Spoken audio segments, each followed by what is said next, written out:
And I have you recording full. I'll just fix you later. Okay, doke.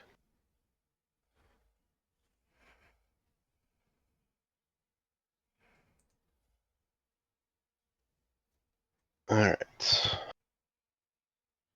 We good to go? Yep. All right, cool. um, welcome to something that I cannot believe I'm actually doing again by choice. A full track walkthrough of the Nordschleife here in ACC. You have to bear with me. I've been fighting pneumonia. I still have some kind of voice left. If you just hear me stop talking at random, it's intentional. Just sit tight. Um, so the other only request I have for y'all, I will open up to questions, but um, I'm basically gonna go through like a section at a time of the track, just kind of show you what's going on, talk you through what I'm looking at, kind of got me around the track, and then at the end of each section, I'll open up for questions. This is just to ensure that we aren't here literally all night.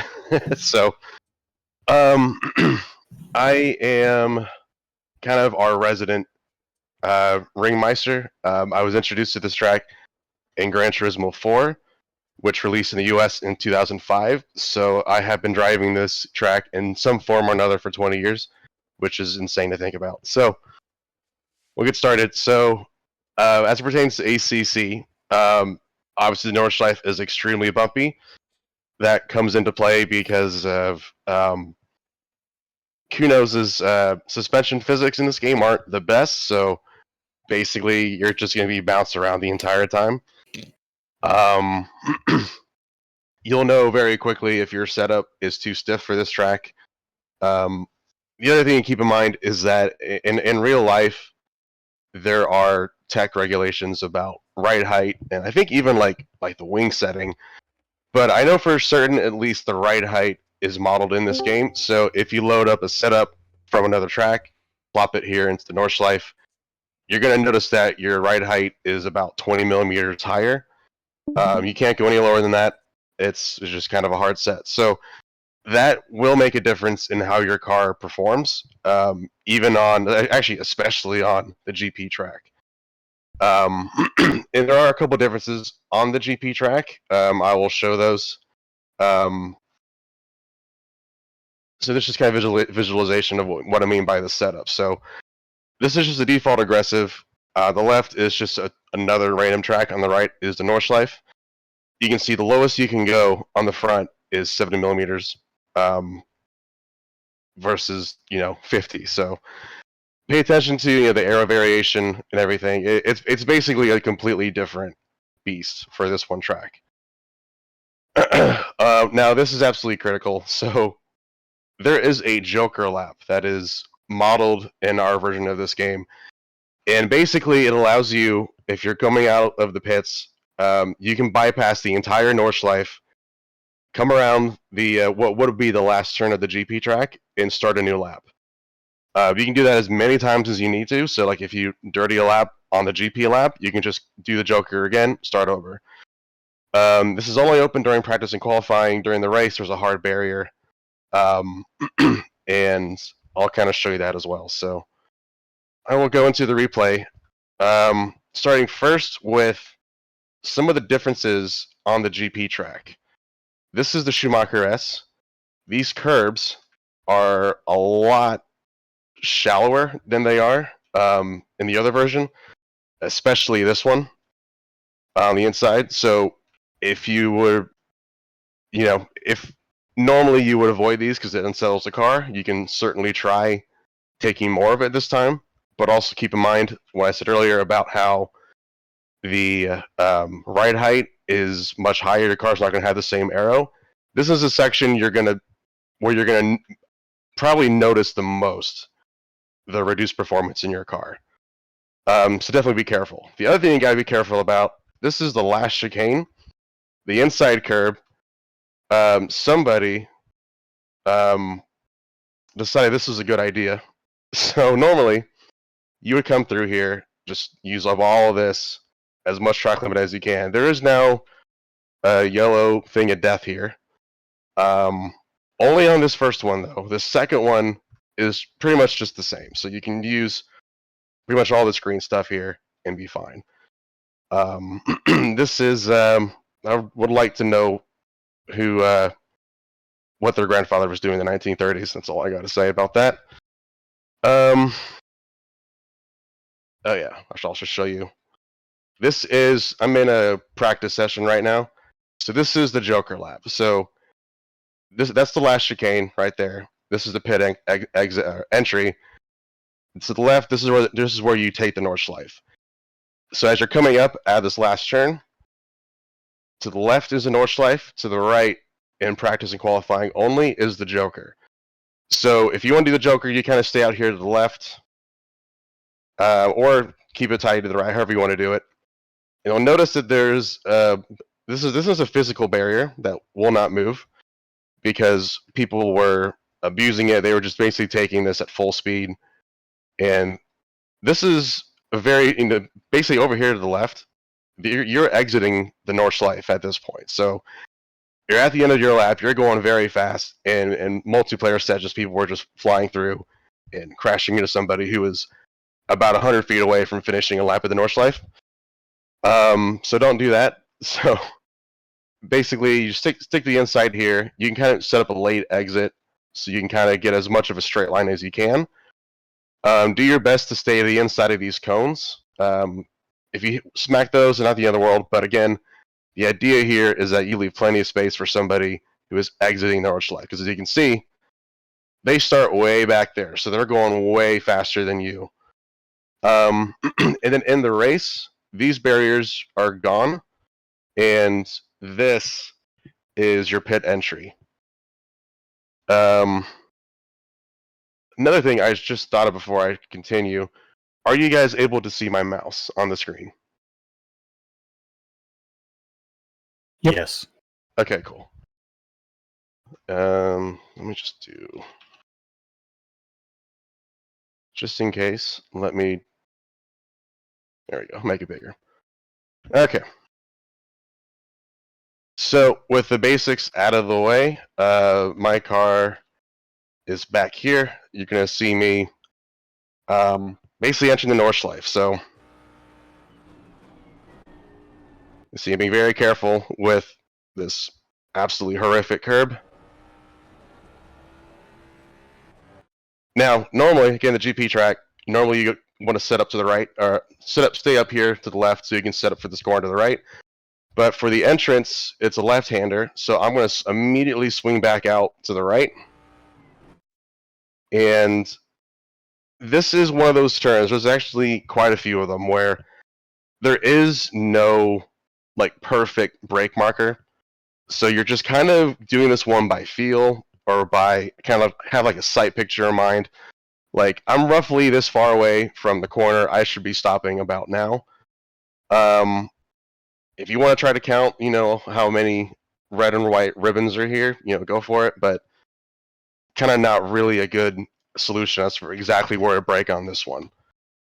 Now, you're starting off going onto the Nordschleife with a pretty tricky turn. This is kind of deceptively tricky because it's uphill. There's just a little bit of a camber to it, but not enough that your car is just going to stick and you can come barreling through here. You still got to be pretty careful. So I'm basically hugging the curb here. And then because I'm in the Mustang, I'm very carefully applying throttle. I still get a bit sideways. And I tuck right up against this wall. There's a couple different approaches. If you want to take maybe a bit of a later apex to kind of help with the car, it's just whatever you feel most comfortable doing, and to kind of minimize how much sliding you do. Because like I said, it's a deceptively tricky turn just to even get onto the Nordschleife. Now, getting onto the Nordschleife proper, this is Sabine Schmidt's curve, named after, you know, the Queen. Some people like to kind of basically hug this K-rail here. You definitely want to get close to it, but where it will kind of set you off is that, as you can see, it comes out to kind of join you. So you gotta be really careful. You want to be to the right, but not so far that you get caught out and smack this wall. Um, another thing that people like to do, this is like the classic Nordschleife pits here. Some people will like to just kind of cut this wall really close and just stick their tires to the right here, give themselves more room. I personally don't like doing that just because I don't like steering away from where the corner is at the last second. But that's something that's open to you if you want to do it. Just again, be very careful about this wall because it juts out at you. So now at the top of this hill, I'm hitting the brakes. Another pretty deceptively slow corner because it's very wide, but it tightens. So I'm getting it nice and low here. Very patient getting on the power. Again, because I'm in a Mustang, I slide anyway. And I want to come all the way out to the right.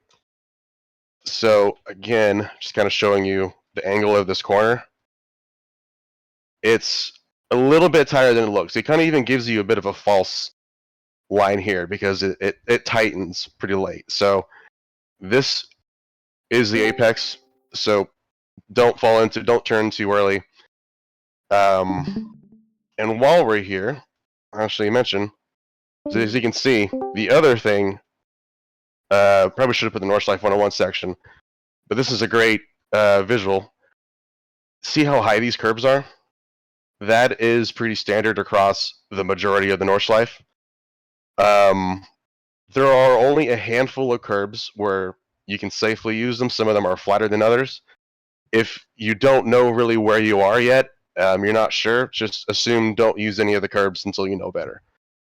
Because as you can see, what happens is you kind of get lifted up off the ground, and depending on the situation, it can unsettle your car, or because ACC suspension physics, you can get airborne, and I'm not even joking. So, all right, so we're out of the first turn. Track's going to start to slink down to the right. We're going downhill. I am completely flat out. And now this is, the first turn here is kind of what I like to call, I'm going to trademark it as a big commitment turn. So this doesn't look like something that could be maybe very easy flat out. But in the right conditions, if your setup has decent downforce, it can be. But you gotta be committed. You gotta be ready on the wheel. You also gotta be careful because out here towards the left, you're gonna see me hit. There's no real way around it. The track dips a little bit, so it can be a bit unsettling. But at this speed with the arrow, you should be okay. As you can see, yeah, there's the bump. I'm unsettled, but the car sticks, and I'm completely flat out. I'm using all this track. Here's a little bit of curbs to the left that you can kind of use as like a bonus. And now you're still flat, Again, the track is very, very bumpy. So at this point, you already know if your setup is too stiff or not. Let me do this again. So kind of missed a breaking point here, so I'm gonna go back. So now the track goes to the left. You're gonna be looking over here towards the left. You can see it's right about this point where I start to get on the brake. If you can just see the red and white barriers on the other side, you can kind of, again, this is kind of a visual braking marker because you don't have a perfect line, or so to speak, on the track to kind of use as your marker. So you're basically just looking ahead for a sight picture. Usually, when I see white, red, and white, that's about when I start to get on the brakes for this next section. But again, depends on your comfort level and what the car can do and what the conditions are. So I am hard on the brakes, and I'm turning the wheel. I'm easing off the brakes, straightening out, and getting back hard on the brakes, grabbing the gear. And now this is one of the curbs that you can use depending on your car. As you can see, it is much, much shallower than the others. However, some cars, because again, ACC is the way it is, some cars still don't really like this. And as a result, you can kind of get a little micro bounce that puts you out towards this wall. So use as much of this as you want to. I just prefer to with this car because it generally works. So I'm hugging this line, this curb. I'm getting back on power. kind of staying about towards the middle of the track because it's an immediate right-hander again. I'm back full throttle. I'm still full throttle as I stick to the left shooter, careful not to take too much of that inside curb. And now I'm back on the brakes again. This is another curb where certain cars can take it. In fact, you can even see this is a real life thing. This bit of dirt back here, they got driven in overtime. This is a real line that the drivers will actually take during the race. Use that at your own risk, because I don't know if you can get tire damage from going this far, but you can certainly at least put 2 wheels on the curbstone here and be generally okay. So I'm hugging this. Now, as you can see, the track goes immediately back to the left, but this is something that can kind of catch you out, because as you can kind of see, I'll play it again. You can kind of see, even when I'm going straight, waiting to turn left, the car is still bouncing. So I'm off the curb. I'm still bouncing a little bit. The car's getting light. While that, see if you can kind of see it here. Yeah, there's just a little bit of a crest here, just enough. And as your car is going over that, you want to be very smooth with your inputs. I generally just don't do anything until I can kind of feel the car's settled. So here, I'm off the curb. I'm not on the throttle. I'm not on the brakes, and I'm just doing gentle inputs to get back to this left-hander here. And now I'm back full throttle. You can run out on this curb a decent bit. Just don't use too much, or you end up in the grass. Next one. This is another one where there's not quite an ideal braking zone, but again, this is my driving view. So typically, when my windshield wiper kind of crosses over that fence, that's about when I know it's a brake. You can find various different markers on your own car, but it's this general distance away is typically when you want to brake for this one. Now, this is another curb where you can kind of take. I don't always like to take it, but sometimes I just end up doing anyway. I'm rolling the power back on. And now you can kind of see the track drops away from us as it goes to the left. One of the things that you can use here, they use this in real life, there's a light pole here. And if you take this right-hander correctly, this light pole will line up nearly exactly with the apex of the next left-hander. So you can kind of use this as a reference as you're getting back on throttle, you're straightening out.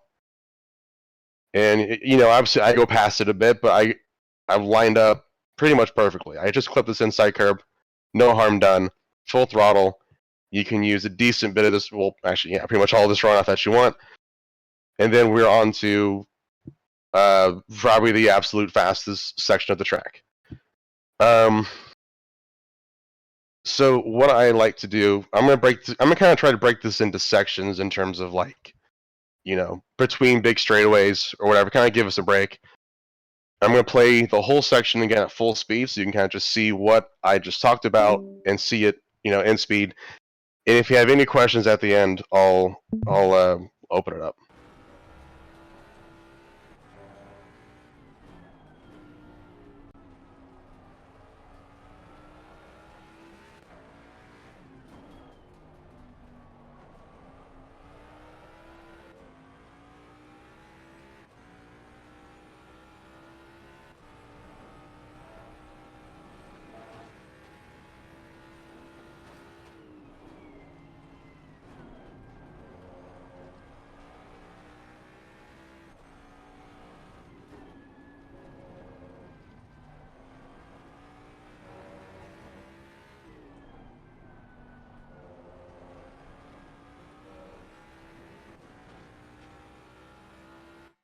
Okie doke. Any questions about that section?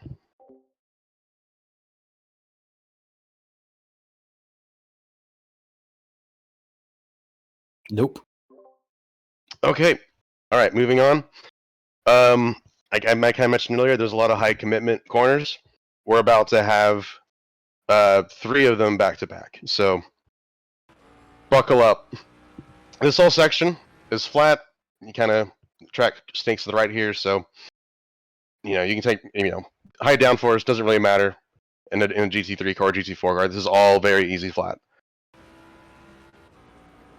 I'm heading up to the left here, and this is a pretty infamous corner. If you ever saw the Gran Turismo movie, where that one scene happened, this is where it happened.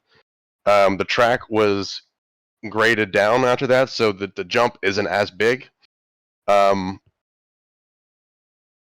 would say, yeah, with any kind of downforce, you're not going to catch air here, but the car will still be very light, and you're going to be faced with a very scary looking corner with not a whole lot of time to react. So this is kind of how to approach this without dying, basically. So I'm over this crest, I'm flat out, I'm immediately looking for this access road here. Or this bright orange end of the fence here, whatever you want to do. Depending on the conditions, depending on how much downforce your car has, this is either going to be a lift, or at worst, maybe a quick dab of the brakes.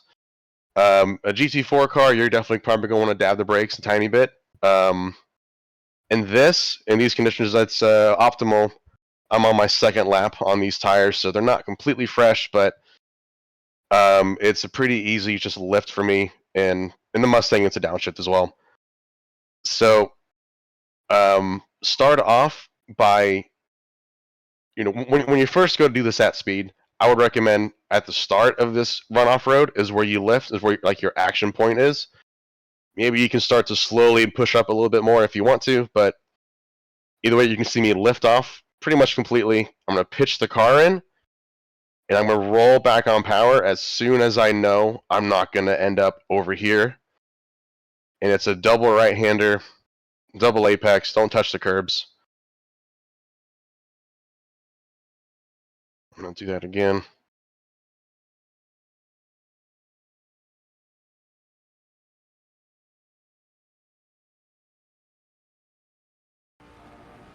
Just lift, pitch the car in. As soon as I know I'm good, put the power back on. And then all of this is easy flat. Again, be very careful with these curbs. Do not touch them under any circumstance. Now, going into probably the biggest commitment corner of them all. As I come up across this first crest, I'm positioning my car towards the right. And now you're staring at, talk about a scary looking corner. Again, in the conditions, most of the time a GT3 can take this flat, or it's just a small crack of the throttle. I forget what I do here. I think, so this is my second lap. My first lap, I made it through flat, but it was a bit sketch, so I backed off. And there's a technique to kind of how you lift. If I was in a GT4 car, I would be lifting, or if not braking right about now. But in GT3, I'm gonna basically take this approach flat, and then like as I'm using the gravity, basically to kind of put me through the corner, I'm beginning to lift to keep my nose to the inside, make sure I don't run wide. And then as I'm coming over the crest and I have the corner made, I'm getting back on power. So here's what that looks like. So I'm lifting about half throttle, keeping it stuck to the inside here. Now I know the corner's made, so I'm back full throttle. And regardless of whether you stick to the left here like I did, or if you're in the middle, or you've had a close call, you've just made it stuck to the right here, the end of this curb right here is your brake marker. Regardless of where you are on track, how good you're feeling, this is where you need to brake at the absolute latest. And as you can see, I have just enough time, even on the inside here, I have just enough time to straighten the car out before I can hit the brakes. If given the choice, always make sure that you're straightened out when you hit the brakes here. If it means you go maybe just a tiny bit deep, because this is a very, very heavy braking zone, you're going extremely fast. There's a lot of bad things can happen here, but Again, full on the brakes. I'm giving it absolutely everything it's worth. And we're now going into a downhill right-hander. It's a very long sweeping corner. You got a bit of room here to take kind of some different approaches. If you get a little deep, you've got enough time to kind of sort yourself out. So I'm just hugging the inside here. You see this is a very, very tall curve, so you don't want to use too much. But I'm back on power, looking ahead. You can run wide in this curve a little bit. Some cars, again, your mileage may vary. Now, this is another, it went from one scary section of the track straight into another. But this whole run down is a very easy flat. You're just kind of snaking, threading the needle between these curbs here. Fortunately, these curbs are pretty shallow. You still don't want to hit them, but if you get a little close, not the end of the world. So, right about now, you can see the track's coming up here to the left.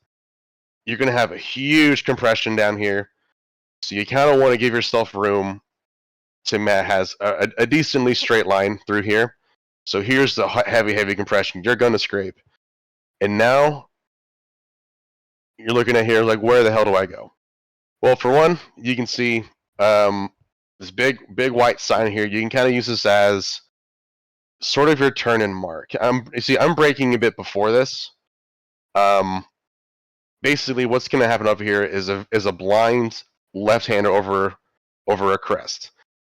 Now, in the real life version, so they repave sections of this track every winter. Just before ACC's version came out, this part got changed a little bit, but we got to take advantage of probably the best version there was. And I'll kind of show you. So I'm heavy on the brakes, and I'm just starting to turn left past that white sign. This curb in real life now is much taller, so you do not hit it at all. In our version, you can. Whether you want to aim for it or not is up to you. I typically prefer to. It just gives me that much more space to carry some more speed. So I'm over here. As you notice, as I'm going over this corner, I keep just a little bit of throttle plugged in. Just kind of something I do with the Mustang and rear-wheel drive or front-engine cars in general. Not a bad idea for you to do that as well. But again, your mileage will vary. Do what your car needs it to do. So you made it through that, and now this is, as you can see, there's a couple of very popular spectator areas in this track, and this is one of them, because you just went through 3 back-to-back of some of the fastest turns on the track. Your adrenaline's pumping, you just made it through here, you're absolutely terrified, and now you've got to slow the car down a lot. And people are lined up here because there are YouTube channels that make their entire living on this next corner. So now that I made it through, got the car straightened out and settled, sometimes I'll end up way over here to the right. Not a big deal. I'm kind of in the middle of the track here, which is where I prefer to be. Either way, you're thinking about getting the car stopped, because this is a pretty tricky, a deceptively tricky section. Get the car slowed down, tucked into the right, putting some power back on, and I'm aiming now for this. Because you can see there's even a bit of a crosswalk here. So as a Mustang driver, I'm naturally fixated towards that. So it's kind of the perfect marker for me. Kind of hang to the left here, and I'm even braking before I get to the crosswalk. Sometimes I'll push it a little bit harder, a little bit deeper, but generally you want to be on your brakes well before the crosswalk. Just kind of clip that apex. And now we're coming back to the left. I'm in first gear, getting the car basically rotated around, putting some power back on. And then I'm off throttle again here because it's a pretty tight right-hander. I just clipped the inside curb there. Don't try to aim for that, but if you do, it's not a huge deal. I also don't like using this runoff, but if you do, not a huge deal, depending on the car. Kind of show this whole thing again. Actually, I'll first start with the top down to kind of show you why people struggle with it, because basically this is literally a chicane, if you think about it. So we come through this extremely fast section, you're heavy on the brakes, and you're making a right, and a left, and then a right again to basically rejoin this line. So this is quite literally a chicane. So if you think of it that way, think of it as, okay, I gotta get this car slowed down. I know my adrenaline's rushing because I made it through that section alive. Holy crap. Get the car slowed down. Be tidy through here. There's a lot of people that you'll see sliding either through here, or they're somewhere upside down against this wall. So this is a very deceptively tricky part of the track. And I will go ahead and just play the whole section again. So we got enough of a gap now.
Okay.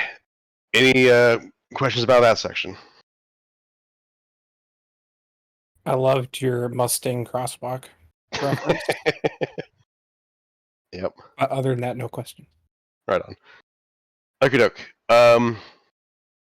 Getting into a pretty technical section now. So coming out of that, this is all easy flat.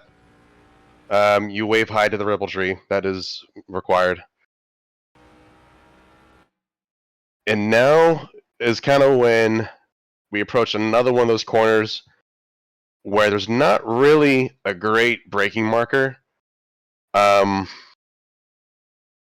So stick to the right. Actually, I lie. You can probably use that. This curb here. Yeah, there you go. Tiny little strip of white of a gray curbstone here. See, I'm just tapping the brakes just before that. But I just kind of know based on this sight picture, like I'm about this distance away, I should probably start to brake. Doesn't have to be an exact science, but either way, kind of want to carry a decent bit of speed there. I'm putting some power back in as I hug the corner. And you kind of want to track out to the right here, but as you can see, there's no runoff, just grass and a very close wall. So this is another section where I've crashed, in my sim racing career numerous times. I've pushed too hard, gone too wide. So you want to carry a decent bit of speed through here, so that you can just naturally track out to the right. And immediately you're looking for this end of the curb here. Again, another gray curbstone.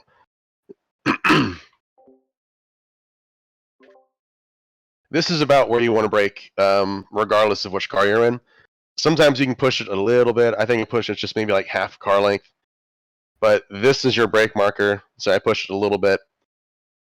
Heavy on the brakes. Getting the car tucked in. And as you can kind of see, as you're coming to the left, the track is going to come out to the right to kind of meet you. And this is going to basically be another clipping point for the next corner. So again, you want to carry speed through here, but you don't want to wash out too far to the right. So you kind of keep it about middle of the track. Just start to go out right here. You can just kind of nicely take this next right-hander flat. And now we're going into a downhill section. You see these two white signs here. You can just see the wall that's waiting for you. Generally speaking, somewhere between this first sign and the second is when I start to brake. I'm here. I'm braking just as this first sign goes out of view. And I'm braking in a straight line. I'm starting to get the car coming off trail brake here. And it's kind of a long, late-ish apex that you want to do. And I'm finally getting on power again. kind of wash out a little bit. This curb is shallow enough you can probably take it in most cars and be okay. I just don't like getting that close to it if I can all help it. This next section is another pretty high commit one because it just depends on what car you've got and the conditions of the track. Because it's a very fast, quick left-right, but you see there's quite a bit of camber, especially on this first one. And you basically use that to your advantage, carry you through faster. I would say any GT3 should be flat here, if the track conditions are good. If it's at least like fast, not crazy hot, probably take it. But ultimately, it costs very little to just lift a little bit as you come in through here. I think I go flat. Yeah, I go flat. But as you like, right about right as you start to turn into it, if you're unsure, right about here is a good time to maybe go half throttle, just to kind of help ensure that you can catch this groove on the inside. And again, don't bounce off this curb. I do a tiny bit. I get away with it. If you bounce off of this curb, if you run wide, you will go airborne and go into those freaking trees. Not even kidding. So it's worth lifting a tiny little bit. Costing you maybe 500ths of a second, but you're alive, basically, is what I'm getting at. So, but once you're in that groove, you can definitely go flat out once you have the corner made. So, flat out here, I'm tracking back out to the left. I don't think that this next series has, it probably does have like an official crazy German name, but I think it's unofficially known as Miss Hit Miss, because it is a series of 3 corners. And miss hit miss is what you're going to do with each apex. So somewhere around here is the first apex. You miss it, you kind of go middle of the track. This is the apex you want to hit. And then as you're powering out, you basically, if you do it perfectly, you'll be in about middle of the track here, carrying the optimal amount of speed for this next section. I think in this attempt, I do it like mostly correct. It's very, very tricky. And it'll make the whole miss hit miss thing will make more sense from inside the car. You can literally see there's basically 3 parts to this corner that you're stringing together into one motion. So now my eyes are either at the end of this curb here or at the beginning of this one on the right. I typically use this one because it stands out more. Right as kind of my hood starts to get close to it here, that's when I'm starting to brake. I'm scrubbing off speed. And I'm basically doing a nice, clean trail brake all the way through. This was the first miss that I didn't fully miss. This is the hit. And now I'm back full throttle. This is the miss.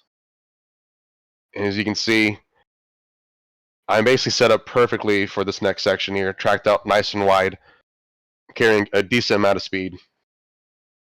I'm going to kind of play this again. Because again, it's not easy to get this right. So I don't completely get this right. I turn in a little early. Because like right by here, this is the miss. I kind of want to have my car pointed a little more out here. Or not pointed, but situated a little more to the middle of the track than I currently am. So I basically end up doing a hit miss instead of a miss hit miss, which not the end of the world. So trail braking, I've definitely got this corner hit, and now I'm back on throttle, and I'm just laying the car naturally track out. I'm not cranking in steering to hit this apex since you don't need to. You'll just scrub off speed. And now this is another corner where there's no perfect braking marker. You just kind of want to use a sight picture. Like I'm roughly this close. I need to start braking. In some track conditions, there's like a little bit of like a dark spot right around here. You can't really see it now. Certain times of day, it's more obvious. But if you can see it, there's like a dark mark right up here. It's pretty much the perfect the perfect spot to hit the brakes at. But again, right now there's not really anything, so you're just kind of going by muscle memory. You can kind of look ahead. It basically, there's going to be some colored barriers down here. If you can already see them and you're not on the brakes, you're too late. So it's kind of just do it by feel. Kind of use your judgment for your closing speed and what car you've got. If you're in a GT4 or a Porsche Cup, kind of back off a bit, because there's you can gain a little bit here by being brave, but you can lose a hell of a lot more. And you'll very quickly see why. So I'm heavy on the brakes, getting the car switched over to the right. This is that barrier I was talking about. I'm off the brakes as I go through the turn. I'm back on the brakes for the final bit. This is a very steep, very tight first gear corner. And I am just keeping it nice and tucked in down here. And as soon as I see blue sky on the other side, I'm back on throttle. Again, hugging this right-hander here. Not touching the curb because it'll scrub off some speed. And I'm tracking back to the left. And then easy flat. We're going downhill, so keep that in mind for this next braking zone. I'm following this right-hand curb here. I'm straight lined. I'm using... I missed it. I am using the end of this red and white curb here as my marker. I'm just plugging the brakes like right as just before it. Because again, this is downhill. So I'm heavy on the brakes and the walls come up very fast. So tucking it in, hit this apex, squeeze back on throttle to track out to the right here. And now as you can see, by tracking out right, the track kind of comes to meet you. And you kind of swing back to the left. Now,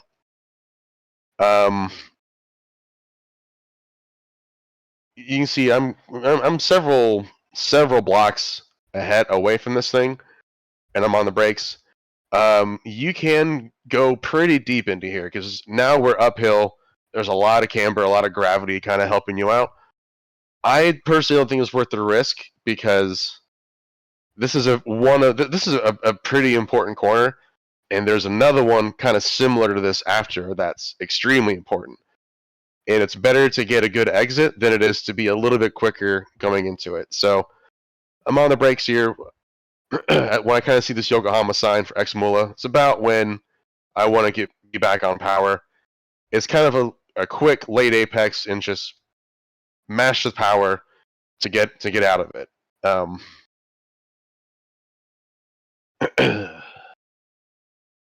So I'm going to play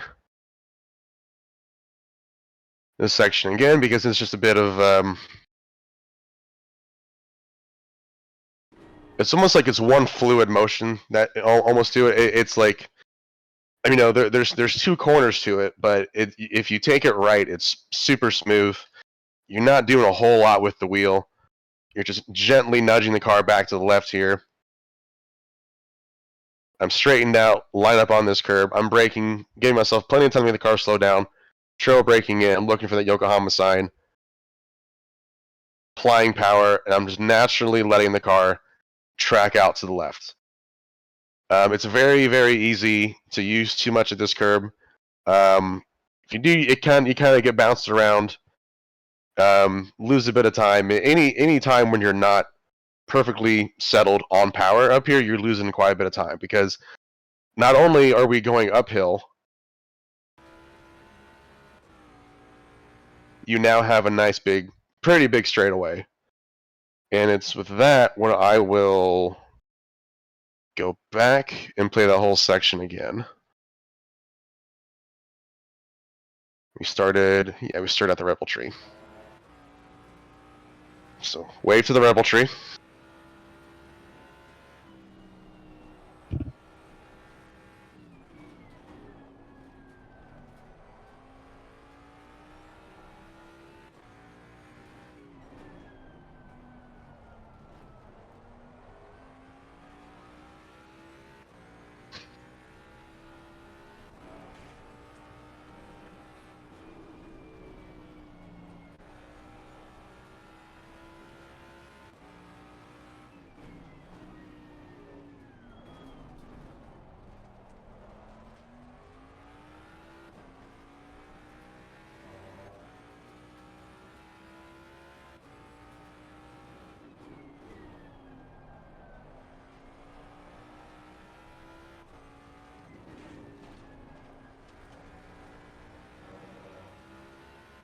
All right, so this is a very easy flat up here. It's flat in a GT4, it's flat in a GT3. If it's raining, you may want to back off. So it's a very fast corner here. You want to keep the car tucked into the left because we got another right-hander coming up. And I said it was kind of similar to X Muller that we went through earlier. It's quite a bit different. It's a bit longer of a corner, but it is much more important to get right because there's a significantly bigger straightaway after it. It's kind of the like your break halfway through the track. So you got one more corner to go before you can kind of take a breather, think about your life choices that led to this moment. But as far as this goes, there's a couple signs that you can use depending on your car. First, you got the big Achtung, and you got this Yokohama sign. GT3, I am typically somewhere in the middle between these. I think I go pretty late on this one. So yeah, I'm back half of this corner. I'm braking. I'm kind of aiming for the middle of the track because this is a deceptively long corner. So about middle of the track. I'm not quite fully turning in yet. But now, as you can see, there is a whole ass building here that you can kind of use as a marker for, when you've made it through enough of the corner that you can accelerate out the other side. I don't know what this building is. I'm pretty sure it's some steward or some guard shack. But I remember seeing this building in Gran Turismo 4, and even back then I was using it as a marker. And all these years later, it still works. So I'm just getting the corner made. This shack is coming out of sight, and I'm now back fully on power, tracking out to the left, not using too much of that curb, definitely not using this grass. And as far as like the exit goes, that was about perfect.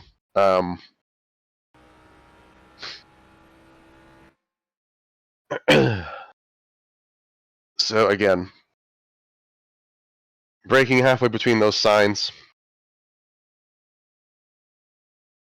resisting the urge to turn in too early, kind of staying middle of the track, keeping trail brake plugged in. I can see the guard shack. I get the car situated right in the apex, and I am flat. I'm being very gentle on the steering. I'm just tracking out, staying on the track, because it's very, very costly if you're just bouncing around out here. Because now we have a very big straightaway. All of there's a couple series of turns here. I'm not going to touch on them, but they're all flat. Even in a GT4, probably even in an M2, actually. If you're in a multi-class race, there's somebody behind you coming up, just kind of stick to one side, stick to the left side, let the faster car with more downforce go around outside. But again, just a series of left-handers, a little crest, nothing to worry about, then another fast left-hander. And now, so kind of a note here, doesn't really apply to my car because of the gearing is the way it is. But if you're about at this point, you're passing this, Zoom vor der Halten sign, and you can see this guard shack up here, these guys standing around. If you're like redlining fourth or fifth gear, you're maybe just thinking about grabbing another gear, you might just want to wait because, as you can see, the track starts to climb quite a bit right past this guard shack. So if you were to grab sixth gear right now, you would probably just bog down and be in the wrong gear for a decent climb. So it's better if you just leave it, let it rev out, because you can see it goes uphill pretty sharp. Now this is another extremely high commitment corner coming up. Starting off easy right-hander, easy flat out to kind of set you up. I'm keeping towards kind of middle-ish of the track because I want to situate my car to line up along this little strip out here. Because what's coming up next is a very fast, very, very dangerous left-hander. And this curb over here is kind of like my action point. I'm somewhere around. Let's see. I'm just getting on the brakes now. I'm about, not quite halfway through this curb here, and I'm already starting to dab the brakes. I'm gonna go down to gear, and then at the exit of that curb, or the end of that curb on the right, is when I turn. And you're throwing this car in there, praying that it sticks, and getting back on power, tracking right as soon as you know you've made it. So I'm kind of show you again just for the timing of it. So about halfway up this curb, I lift, dab the brakes. At the end of that curb is when I yuck it in, or I chuck it in. And I know I made the corner pretty quickly.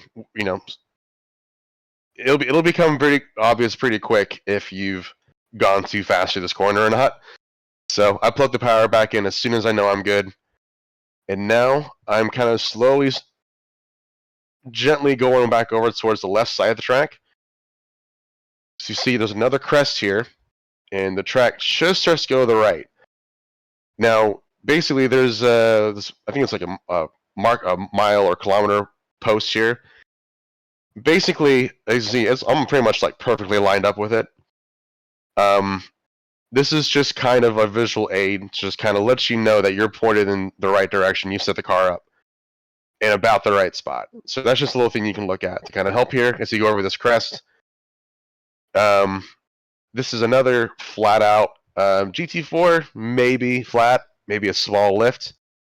If you don't have a high downforce setup in a GT3, you might need a little bit of a lift. Here it's flat. Again, it's kind of blind, so it's a bit scary. It's also you're also coming over a crest and going downhill at this point. And also, as you can see, this is one of the nasty curbs, pretty sharp. So you do not want to smack this. I get really close to it. Don't advise doing that intentionally. Can I show you again? Just for the timing's sake. So I'm keeping track left, not too far. I can see the marker post. I can see where follow the curb, see where the track goes. Throw it in there. I'm still flat. I got plenty of room to spare to the left here. And now I am again kind of middle of the track. You can kind of see this curb here start to form. As we get closer, you can see it's going to come out to kind of meet us in the middle. So that's why I always kind of approach this about middle of the road. Heavy brake zone here. Very heavy. Kind of another deceptively. It's a pretty sharp corner, but it's also like it's kind of long. So certain cars you can play with the throttle. You can carry quite a bit of speed here. I'm first gear in the Mustang, so I'm going very gentle. And now you're facing probably the most famous corner in the world. But I am actually going to, let's see, this will be a good spot, I think, to roll that section back before we get to the really fun stuff. All right, so we'll start at Exmula, go all the way up to where we were.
Okie doke. Anything on that section before we continue? Because it's about to get really busy. All good. Cool. All right. So the carousel, probably the one corner that everybody screws up the most. On the approach, so you see, we're kind of snaking through some curves here. Kind of just taking a nice straight line through here.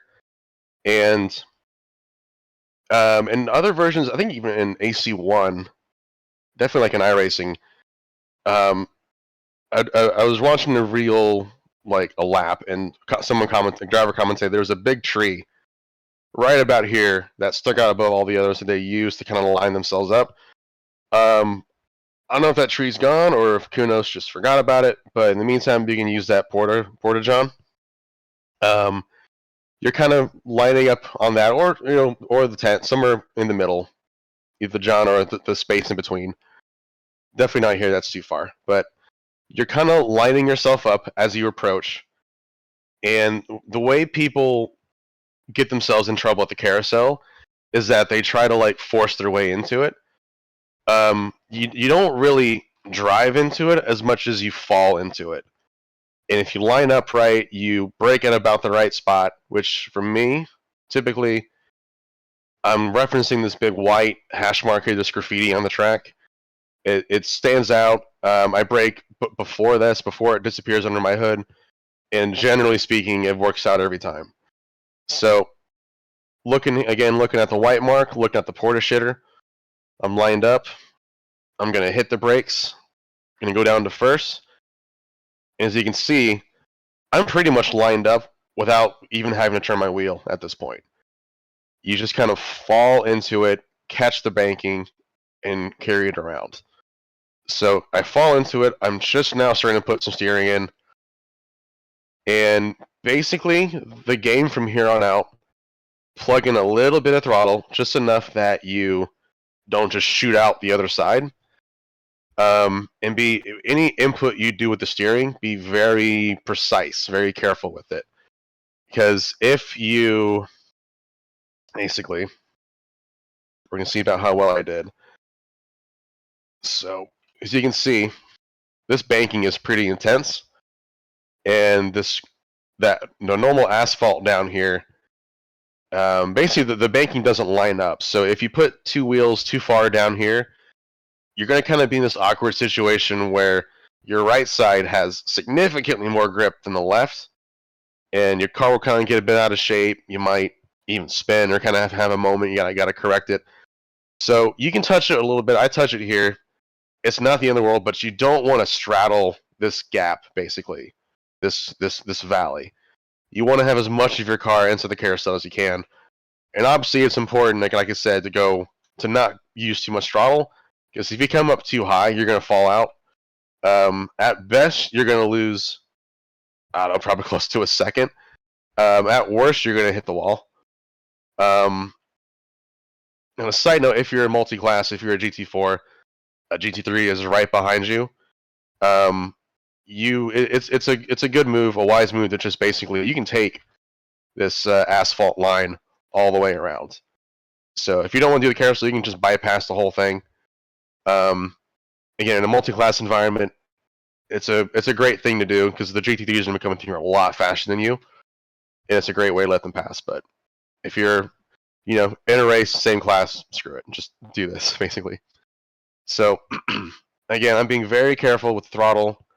I'm doing just enough to keep myself lined up within the concrete here.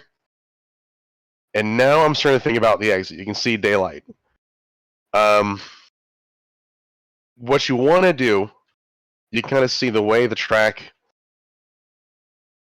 the way that, if you follow the carousel, the concrete patch, all the way around, it points you out, it basically spits you out facing this, which is not where the track goes. So what you kind of want to do, you want to exit just a little bit early. You almost kind of want to aim for this point.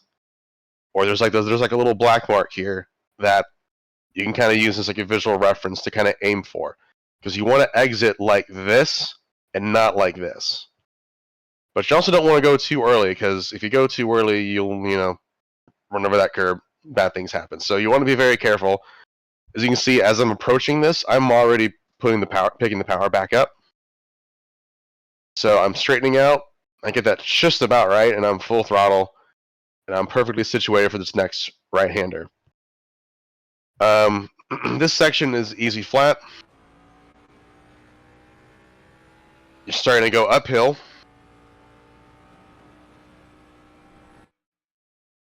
Again, don't touch any of those curbs, they're pretty tall. Now you're thinking about tracking right. Getting yourself situated to line up along this red and white curb here. Because that's going to be basically a perfect braking marker. As you can see, I'm just, as the curb disappears on my hood, I'm just getting on the brake. And now, tracking left, a quick S turn here. A little bit of camber that you can kind of use to your advantage. Again, full throttle. Small tap of the brakes to get the car situated to the right. And as you can kind of see, I'm now over a crest. And a few things about that. You can see how much you climb. So there's a decent bit of kind of gravity that you can kind of use to carry more speed than you might think you'd be able to all the way up here. But we are now, I believe Hohe Acht is the highest point on the Nürburgring in terms of elevation. And years ago, I heard a driver talking about how, because of that, especially during the 24-hour race, like at night with all the crazy weather that they have, when you're, so high up in the mountains, basically, this section just feels slippery. It feels like there's just less grip up here than all the others. And I swear, it almost feels like that's modeled in the game. But what I think it is that, as you're coming around this corner, you're getting situated up here to the left, and you're going to eventually be tracking down to the right here. You're kind of going over a crest. So you see there's just a bit of elevation, as you can see. I'm all the way up there. We're going to go all the way down here. This whole next section, you just want to be a little more delicate with your inputs than you might normally want to. I swear, like it's a thing. Now that I've mentioned it, you're going to notice it, that it feels like this section's just a little bit hairier because of this elevation. All right, so that was a lot. We'll just kind of show this quick section again.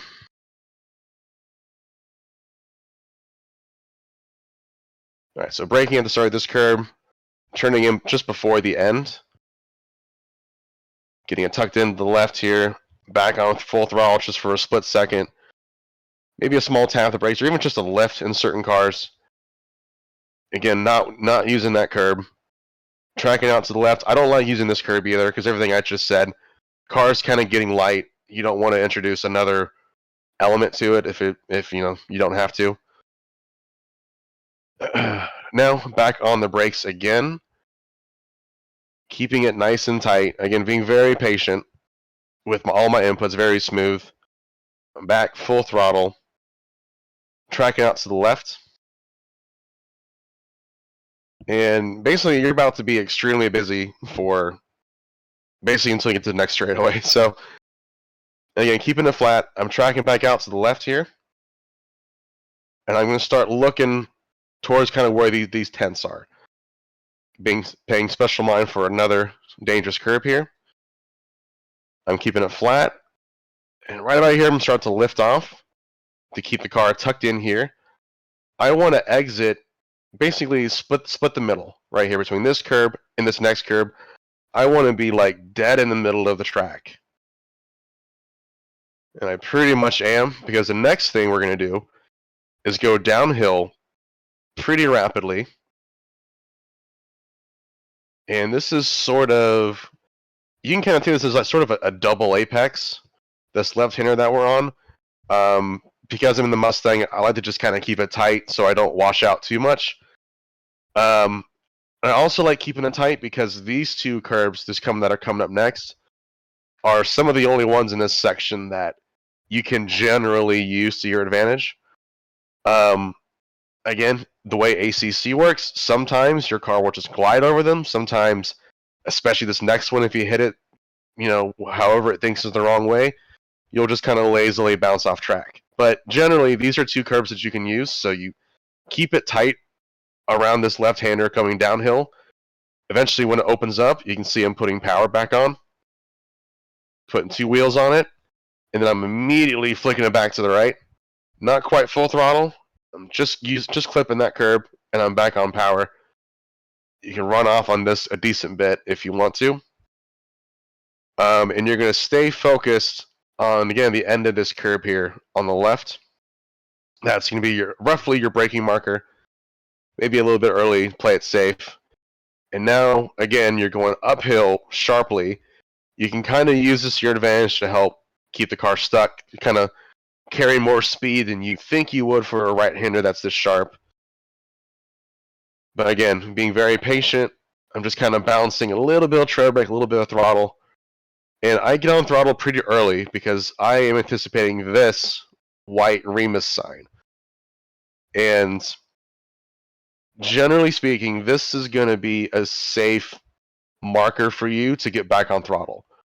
And I say safe because if you do it too early, you're going over a crest, suddenly there's grass coming up here to meet you. You got a little bit of an extra runoff here, but it's not a lot. So if you just completely, blow this and go on throttle way too soon, you will be in the dirt, and it's not going to end well. So I do this just about perfectly. Come out here to the left. I track out to the left, and I'm immediately switching sides. Again, aiming for this other big white Remus sign or the Yokohama sign. I'm braking, yeah. As I go underneath the Remus sign is about when I brake. You can push it a little bit more to get closer to this Yokohama sign. I just don't think it's really worth it. Because, again, it's another very steep, downhill, twisting left-hander. This one you want to do as a double apex. So hit that first apex. I'm kind of tracking out towards the middle of the track and putting some power back on so the track opens up. And then, see, even at full throttle, I have enough steering. I'm pointing my car towards this. There's like a little triangle here. You can kind of follow the end of these curbstones. I want my car to come out of this turn basically right on that line. And you can now know where you can see. This is the other most popular, actually the most popular viewing spot on the Nordschleife. This is another area that a lot of people screw up. And, I feel like it certainly doesn't help coming around and seeing just 1,000 people here. You might start to get your nerves up a little bit, but it's really nothing crazy to it, but you do need to time it all just right to get through here safely. So, again, I'm full throttle, coming all the way around here. I'm lined up to the left here. I'm now, not physically staring down, but just referencing the end of this curb here. This is about where I brake. I kind of start to turn it in. There's a bit of camber here, but again, you're going downhill. Don't use the inside curb. I kind of mistimed the throttle a little bit, so I got on a bit early and I got to back off. But you can use all of this curbing here. You can dip a little, just a tiny bit in the dirt here and not get invalidated. So again, now, riding out here, I'm now looking in for the end of this curb as sort of a turn-in point for the next right-hander, which is uphill. So I'm turning in, braking after I turn, because I'm, if you got the downforce for it. Trail braking, and again, being very careful, because you're going over a crest. Put the power back on. I slide it because it's a Mustang. You can use a decent bit of this runoff and be okay. And now, back towards the right, there's a big, a bit of a dip here. Kind of right when you get into the bottom is about when you're going to brake. And this is another kind of deceptively tricky turn. It's a bit of a late apex. So I'm apexing now. I'm back in putting power in now. And I'm looking at this curb. is another one that is generally safe to take. You can just kind of, I'll show you how much I use from the outside.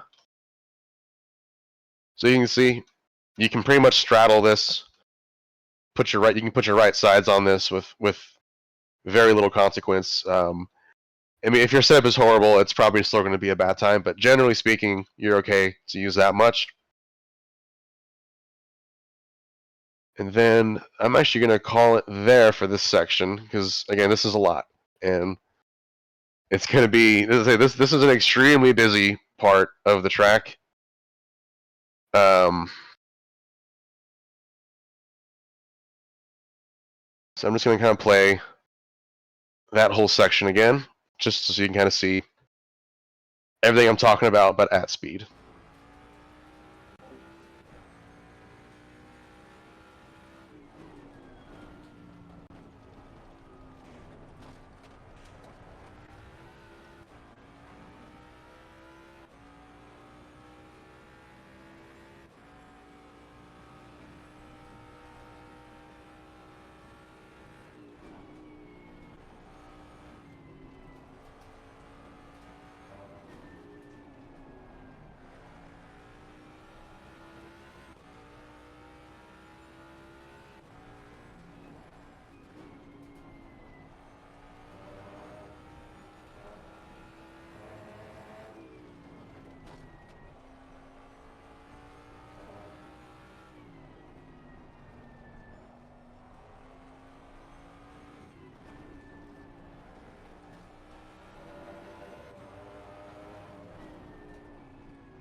All right, before I move on, you got any questions on that stuff? All right.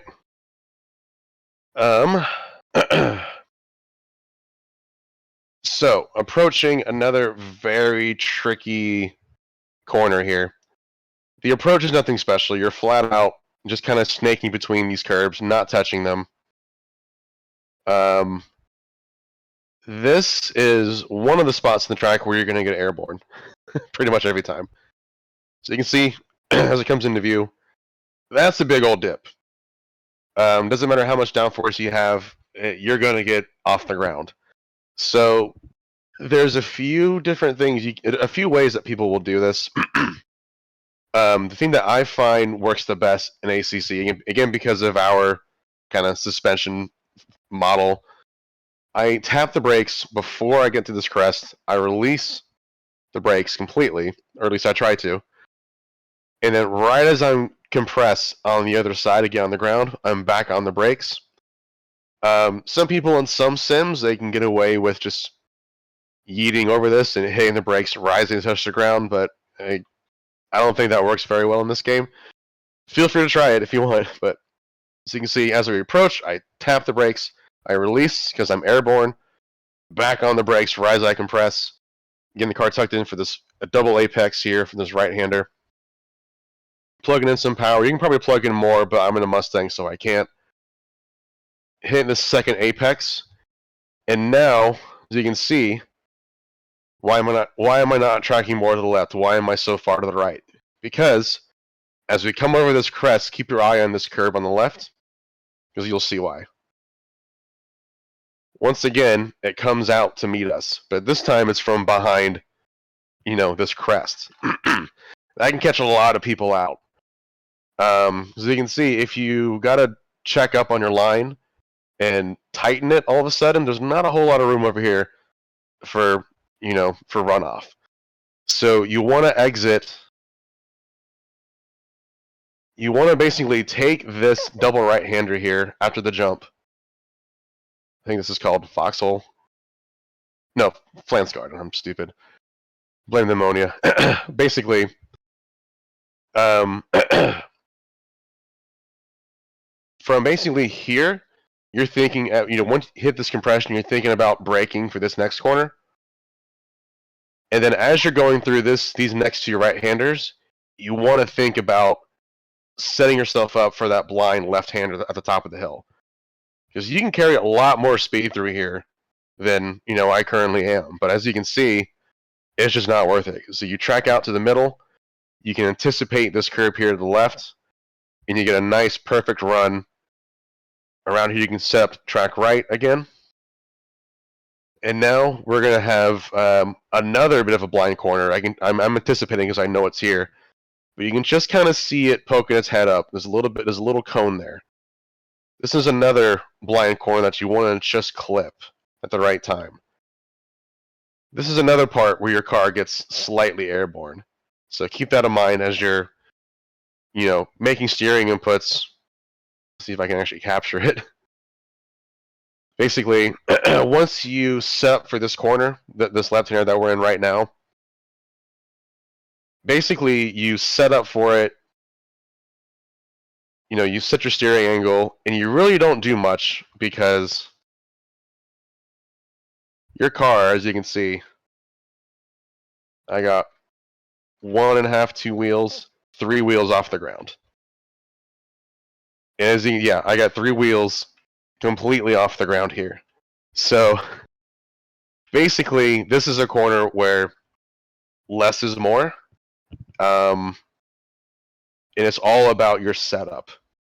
If you wash out a bit wide, not the end of the world all the time, but sometimes, again, depending on the setup, your nose will lift quite a bit through here. And so if you're, say, if my nose lifts on this line, I have all this much space over here to kind of get it sorted. If I'm in the middle of the track and my nose lifts, I'm hitting that wall. And fun fact about the Nürburgring, if you hit the wall, they make you pay for it. Not even joking. So, I clip this. I'm full throttle through this entire section. We're now going into kind of one of the last big commitment sections of the track. I'm tracking right here, hugging this curb, still completely flat out. Holy crap, where does the track go? You can see the curb here. It's once again going to come out to meet us. So you just kind of go from one camber to the other and then to another again. You just basically straight line this section as much as you can. Obviously without hitting any of these curbs, this is a very, very awful place to hit a curb. So again, hugging the curb here, kind of using the camber. I'm popping out of one camber, popping into another. Wheels pretty much straight. I'm completely flat out, even grabbed the gear. Again, hugging this again. And now, so let's say you made it all the way through the Nordschleife. You made it this far. You got a good lap going. One of these next corners is going to be the one that screws you up. And now that I've said that, I've shared my curse upon you as well. So, very fast corner coming up. This whole section has just been, absolutely insane, honestly. But what you now got to do is compose yourself and be very, very careful with these next couple corners. What I'm looking for here, this Marshall post, there's a little white sign here.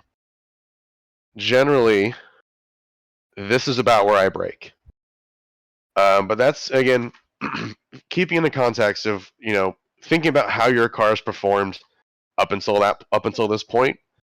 If you're able to take, some sections like nearly flat that you would normally lift for, if your car's feeling nice and composed, you can push it through here. If you're a little scared of it, honestly, I would just recommend using this runoff area or even this orange thing here for your first couple times coming through here and just slowly working your way forward. This is a very fast corner. It's very painful if you get wrong. So as I pass the Marshall post there, I'm heavy on the brakes. I'm trail braking now, keeping it tucked in. And I'm hugging this white line here, this curbstone. Keeping it nice and tight, nice and tidy. And just before I get to the end of this curbstone, Again, I'm on the brakes. Push it hard. I release a bit to trail brake. Get the nose tucked in there to the left. This is another, like, it's not as much of a late apex as much of it is a corner that you want to be very patient getting back on power, because normally you might see, oh, I can start plugging in power now. No, just wait just a tiny bit. You can roll onto the power, but this curb, like, I swear this thing will catch you off guard as far as how fast it approaches. You can run up on it. It's not crazy shallow, or not crazy steep. This next corner, I hate this corner. Like, I love this track with all my heart. I want to see this corner raised and turned into an apartment complex. I hate it so much. And you're going to hate it too. Here's kind of how you attempt to approach this. This is the Kleina carousel. It's like the other carousel, but it's crappier in every way. It's also a lot shorter and a pretty shallow as well compared. So you're kind of using this as just an extra bit of camber to get you through this corner. You're not trying to, like, again, like the other carousel, you're not trying to follow the entire thing. You're just kind of using this as a quick in and out. Some people, again, because of the way the exit is, this is where people get bit the most. So you exit here, and the track keeps going to the left. If you carry too much speed, you're going to land out here, and you might stick a tire in the grass. If you do, it's pretty much all over for you. Sometimes even, like, I've seen people get in trouble. They hang in here for too long, or they come out. The car just kind of keeps wanting to rotate, and they nose into this wall. I've seen even some pretty experienced drivers in the Nordschleife get into trouble here. So, screw this corner. Here's kind of how you do it. So, as you can kind of see, you're approaching these red and white curbs here. There's just a little bit of, like, a rubbered end line. I'm guessing that's going to always be there, but if you're, like, on a green track, maybe you're not. So, I don't know, good luck. Kind of use the sight picture. I'm a certain distance away enough. I should probably stop here. So I'm braking, in a straight line. And what I'm going to try to do is just kind of do a quick in and out. This carousel, you do got to drive into it. You don't just fall into it. But I'm driving into this camber. I'm plugging in a little bit of power. Not touching this curb on the left. And I get probably the best exit I could ask for realistically.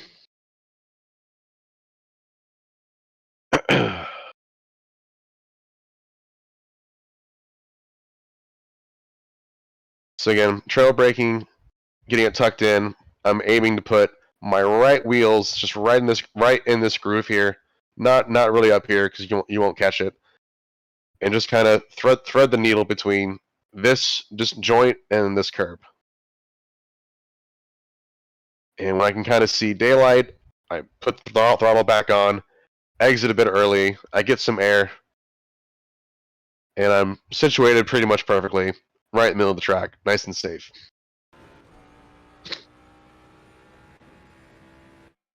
Alright, this one, probably the most critical corner of the entire track. Because what follows this is the Danger Hoa, the gigantic straightaway. And you want to get this right, you want to get the best exit you possibly can. And it starts with your entry. So, again, certain cars, certain conditions, you can probably take this flat, if not just a lift. This car, I pretty much always have to just dab the brakes, go down a gear. I'm turning in before this curb. I'm clipping this just barely. Don't want to clip the curb, but just clipping that apex. And now I'm kind of massaging the throttle. I'm back full throttle. I'm tracking out to the left. Kind of where this Marshall tent is. And then I'm looking for this next Marshall post. Because right about here is where the red and white curb is going to start. Ideally, you want to just basically follow this curb all the way around until you see the exit, and you track out to the left. I didn't get this one quite right, not perfectly, but something that, another lesson I should have said at the beginning, but I forgot. There is no such thing as a perfect lap with the Nordschleife. There's always going to be something you could have done a little bit better. And this, again, for this lap, this is what I could have done a little bit better. So braking before, turning before the end of that curb, just clipping it, back on throttle, just a little bit, just enough so that I don't track out too early, because you can see the turn keeps going. Right about here, when I see this blue Marshall post, I would prefer to be more in the middle of the track than I currently am. I think I just got excited, or just thought I'll just go full throttle and stick it. And I pretty much get away with it. You want to hug this more. Right about here is when you want to track out. You can see daylight at the other end. But again, as you can see, with enough downforce, I come all the way out here. I make it through just fine.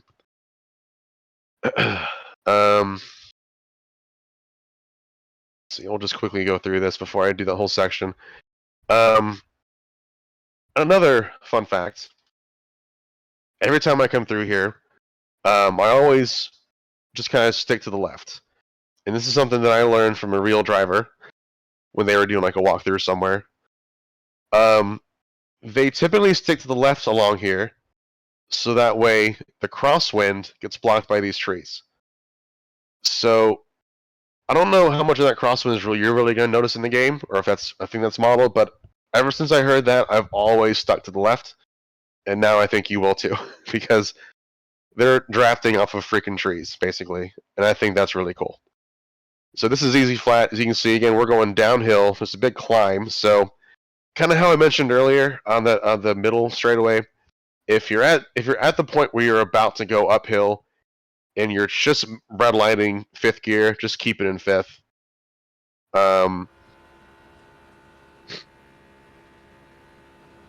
Easy flat through here.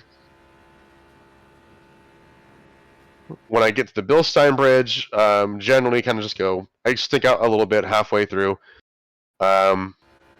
If you want to track out all the way to the right, you can, but it's a very fast curve, but it's a very easy, very, very easy flat out, I think, in every car in this game.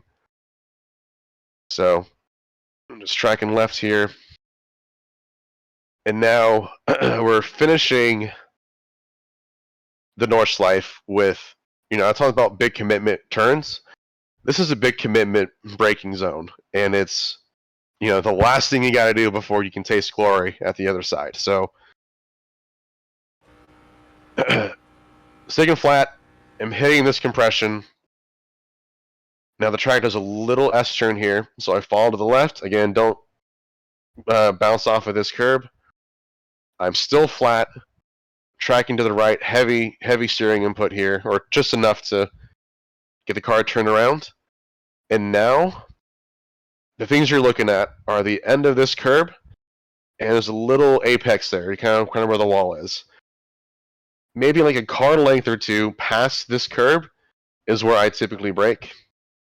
So I'm braking heavy here, heavy, heavy, heavy, heavy. Now, in other sims, again, this is an ACC thing. Normally, you want to use as much of this as you can. I mean, like in iRacing, I've lost door mirrors off of this post up here because of how close you can cut it. So you can see, if you cut this, you basically straight line this last bit of heavy braking. But the thing with ACC, and I'm sure this is here in real life because it's laser scanned. There's a little dip here, right? Especially here. There's a little dip. And with the way our suspension works, I can't even tell you how many times I've, put my left sides through here, and the car bottoms out, ABS freaks out, and I don't stop. That's especially likely in GT4, but even in GT3, you're not immune to this. So I cut it close. I can stick, my wheel below this white line here, but I don't go all the way over like I normally do.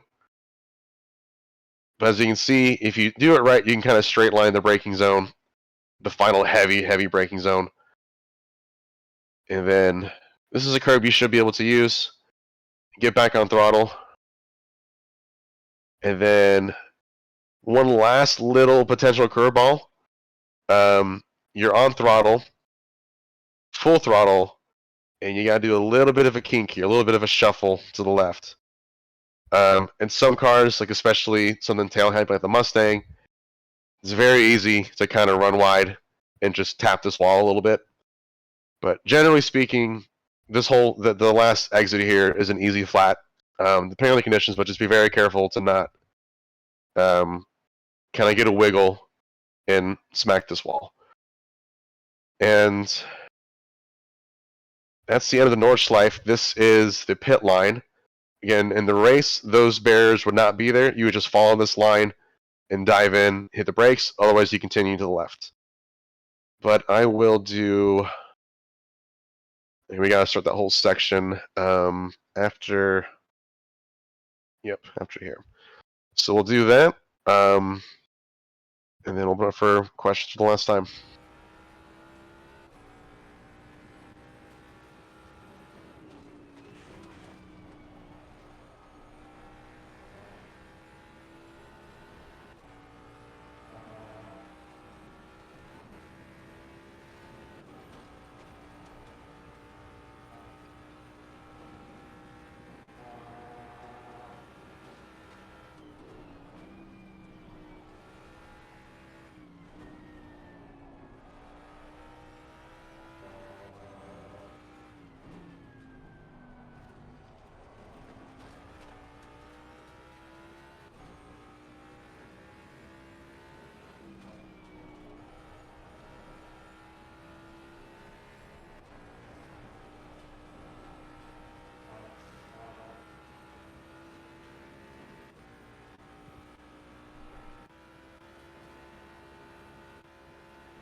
There we go. 8:08. Decent time. One thing I noticed I wanted to highlight and forgot about. So as we're going to this braking zone, I kind of mentioned that clipping point. I kind of give it more room than I normally do because of ACC isms. The other thing I do, I kind of actually release the brakes.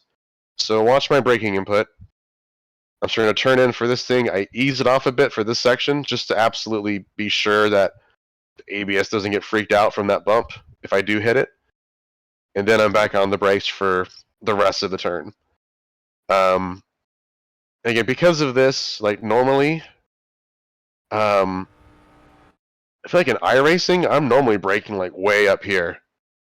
Or even like in the old AC. I used to be able to take this braking section very deep.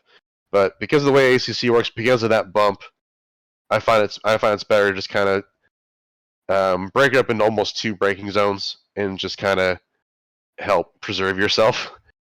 So with that, any questions at all, or would you guys want to see like a whole lap, or do you want me to revisit anything? What do you want to do? That's basically all I've got. I would say that was awesome. I didn't know about that last curve because a couple times I drove through there and went, "What the hell just happened?" That Yeah, here in the little braking cut. zone. Yeah, because I That's happened to me before, yeah. what the hell? Why'd the car do Because that? like he And was then saying, the other sims you can suck it right in, and then for Yeah. some reason Yeah. on this one, it's like I can't stop. Because Yeah. you know, every time I cut through there, you're never exactly, and I'm not exactly in the same place. I'm always like, oh, somewhere about here, right? And then Mhm. a Yep. couple times it was just death, and I go, Well, why? one time it hell did I hit? And I went back and looked, and I'm there. There's nothing there to hit. So I never Yep. noticed that little curve. ACC, you're crazy. yeah, You can see one your time car it just a sucked little me right flicker. into the wall there, right into that 202. Oh, closer pulls. Yeah. You can see the car does a little dip when you hit it too. Yep. Just a little. You know, even from inside your car, I notice there's a little bump there, and I go, "Oh, I never noticed that." Mm-hmm. Because the Merc, it doesn't like it. It just the ABS engages, Yeah. and I'm just like, "Stop!" No, like with the GT4 Porsche, like I physically bounced until I hit the wall. It was awful. So that was the experience that taught me, like, oh, you can't do that in this game. And So, I like the way you talked about the I always just call it the jump, that one where you catch air. Because Yeah. sometimes I break before, sometimes I braked after. I just couldn't quite, even with the GT3 and the GT4, I'm there. Well, what do I do? And then when I make it, I always go, okay, that's good. I'll just. I always heat works it, and out. as soon as I land, I slam on the Yeah. brakes. But I always Yeah. cringe when I do it. I'm just like, oh. So now I just Yeah. actually in the Merc I was practicing earlier. I just do as I'm coming to it. I lift, go over it, and then brake as I'm. Just kind of like what you're doing with the GT3, but you're braking. I'm just kind of do a lift and glide over it in a sense. But yeah, now I see what you got to do. Nice, thanks. Cool. Well, appreciate y'all for sticking with us. It was like what, 90 minutes more. So, technically good. quicker than the last one I did. That was about 2 hours. So, Yeah, unless you want to see the full lap, just see it all together. That's all I got. Are you able to send me this replay so that I can review it? Yeah. That'd be great. I Thank can you. also do. We have a whole channel full of all the replays that all go up in the same place. So Oh, we do? Okay, cool. Yeah, I'll have Yeah. to take a look Yep. at it. yeah, and then See, maybe not Hello, a bad Davin. idea. I'm Hey. Mark. I'm new. hey, Mark, how you doing? I'm Davin. I'm the firefighter. Nice. See, maybe not a bad idea. I mean, just like at the end, just to do let the whole thing roll out. But yeah, I can also post it. But yeah, there's there's no such thing as a perfect lap. This is like the closest I've gotten to like perfection, but also being fast, because I don't want to just like back off and do 9/10. Be more precise, because some of the Nordschleife, like I just cannot back off. Like I have to be on the limit, because it's just otherwise it doesn't feel right. Yeah, you're used to the way the car responds, so can't change that. Yep. Especially the portion after the carousel. It just feels like you have to. It's like you're falling downhill almost.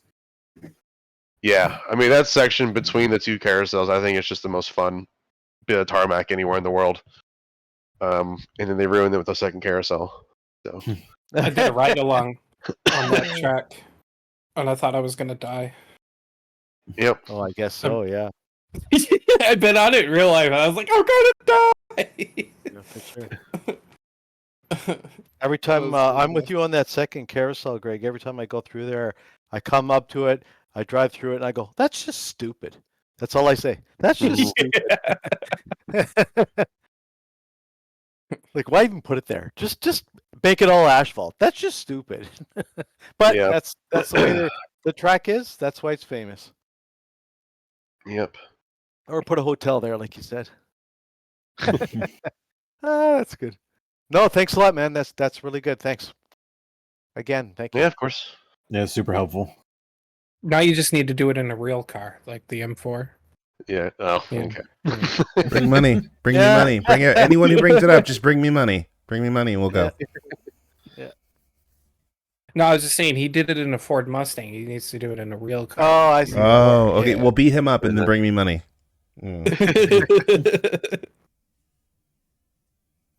Mustang. All right, Greg, you done? Cool.